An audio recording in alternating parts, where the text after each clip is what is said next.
बहुत समय पहले की बात है। एक छोटे से गांव में एक किसान रहता था जिसका नाम रामू था। वह गांव के सबसे मेहनती किसान था और उसकी खेती में हमेशा बरकरारी थी। उसके पास एक जादुई खिलौना था जिसे उसके पिता ने उसे दिया था। वह खिलौना ऐसा था कि जो भी व्यक्ति उसे देखता उसके मन के सभी ख्वाहिशें पूरी हो जाती थीं। एक दिन रामू अपने खेत में काम कर रहा था और उसने यह जादुई खिलौना अपनी जेब में रख दिया।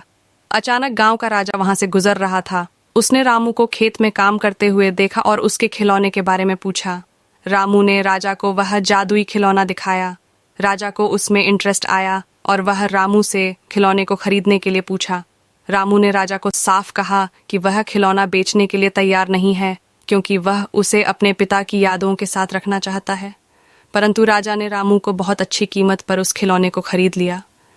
रामू को बहुत खेद हुआ, परंतु वह कुछ नहीं कर सका। वह राजा के घर वापस लौट आया और उसने अपने खेत के काम पर ध्यान दिया। वह सोचने लगा कि उसे अब क्या करना चाहिए। वह राजा को वापस खिलौने के लिए देखने गया, परंतु राजा ने उसे वापस नहीं दिया। रामू को बहुत दुख हुआ, परंतु वह हार नहीं माना।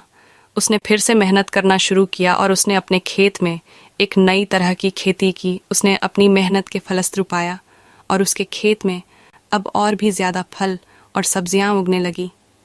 उसके खेत का सामर्थ्य और उसकी मेहनत ने सबको हैरान कर दिया। एक दिन राजा फिर से उसके खेत में गुजरा और उसने देखा कि उसके खेत में इतने सारे फल और सब्जियां उग रही हैं।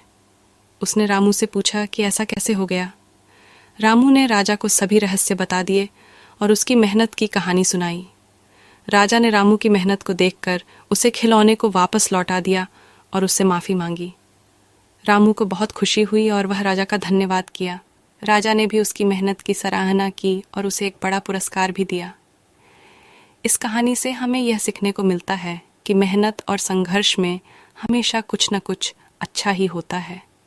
रामू ने कभी हार नहीं मानी और अपने संघर्ष के बावजूद उसने अपने लक्ष्य को हासिल किया।